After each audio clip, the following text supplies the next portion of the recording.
पुरस्कारं समर्पयामि ध्यानं महा कल्पलतादिषु रुद्रमवाति कल्पितरत्नगृहादिनिवासं कल्पसतार्जितपुण्याविशेषतायामुपासे भगवती महाकाली मालगंधाक्षपणि समर्पयामि अदाशनम प्रतिवेदन चोखा ने अक्षत फूल चंद चोखा फूल पकड़ी रखो ચોખા લાલ કલરના ચોખા આપણે લીધેલા છે એ તમે લેડા છે હજી એણ ધરાસ્મ કૃતંતાજીષ્ણમ હેમ વિનિર્મિત પાદમનોગ્ન ષોડશિલા ફલદંચ વિશાલા षोडशिला फलकंच विशाला देवी सुखासनमध्यददामि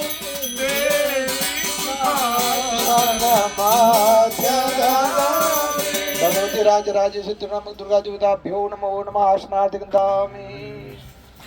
गह प्रतिष्ठामः विश्वे देवा सायमाया ओम प्रतिष्ठा सर्वदेवानां मित्रावरुणिर्मितः ओम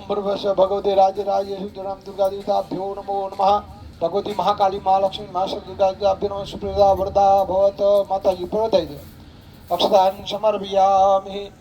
હવે જળ માટે ચમચી છે કે પાત્ર છે પાત્ર પણ છે જળ પણ છે ચમચી પણ છે ચમચી થી બરાબર આમ તો પછી અભિષેકમાં સુધો ચમચી કુમાર ચમચી ચમચી હા ચમચી માતાજીને આપણે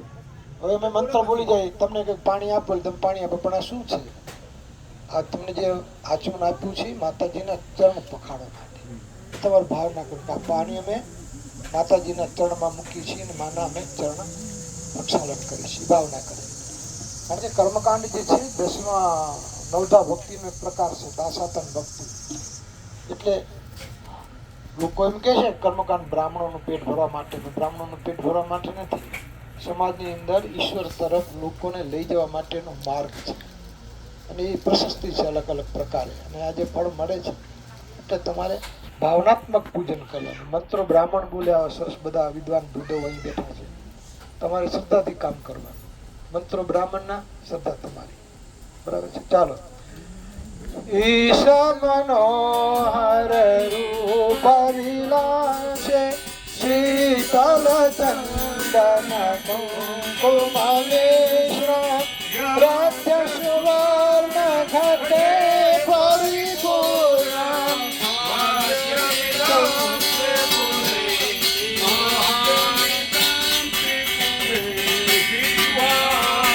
भगवती महाकाली महालक्ष्मी महासरस्वती दुर्गा देवताभ्यो नमो नमः पाद्य वाद्यम समर्पयामि अस्त हो अर्घ्यम अर्घ्य तैयार करो माताजी ने अर्घ्य આપવાનું લોકમવિનિર્મિત પાત્ર વિશેષ સ્વર્ગમિદં ત્રિપુરેષુ ગૃહાણ સ્વર્ગમિદં ત્રિપુરેષુ ગૃહાણ भगवती राजराजे सिद्धिनाम दुर्गा देवताभ्यो नमो नमः हस्ते अर्घ्यं समर्पयामि अर्घ्यान्तरेण आचमनीयं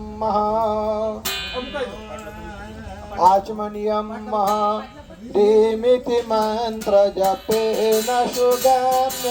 हेमलतो जलबीज शरीर योगी मना समसीत जलेन आचमनं त्रिपुरे आचमनं त्रिपुरे भगवती महाकाली महालक्ष्मी महासरस्वती दुर्गा देवताभ्यो नमः राजराजेश्वरी नमो नमः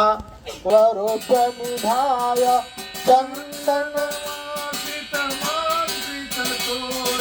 स्नानमिदं त्रिपुरे शिविदेहि स्नानमिदं त्रिपुरे भगवती राजराजेश्वरी नमः दुर्गा देवताभ्यो नमो नमः स्नानं समर्पयामि तथा पृथक पृथक मंत्री ही पंचामृत स्नानम महा પય માતાજીને આપણે પંચામૃતમાં પય એટલે દૂધ, દૂધથી સ્નાન કરાવવાનું છે. એક જ રાખવાનું. બધું આખી બાકી હા, કઈ મંત્ર બોલી ત્યાં જો સાંભળો. એ આ દૂધ એવા સરસ પાત્રમાં બન્યા છે. ચમચી ધોઈ નાખો. બરાબર છે. હો, બહુ સરસ. હવે પંચામૃત કર્યું છે. 5 વસ્તુ ભેગી થઈ એને કહેવાય પંચામૃત. પણ એકલું દૂધ એને અમૃત ન કહેવાય, દહીં ને અમૃત ન કહેવાય, ઘી ને અમૃત ન કહેવાય, પણ સાથે થયું એટલે અમૃત. તો આપણા શરીર પણ અમૃત છે, પણ ક્યારે અમૃત બને? જ્યારે આપણે એના તરફ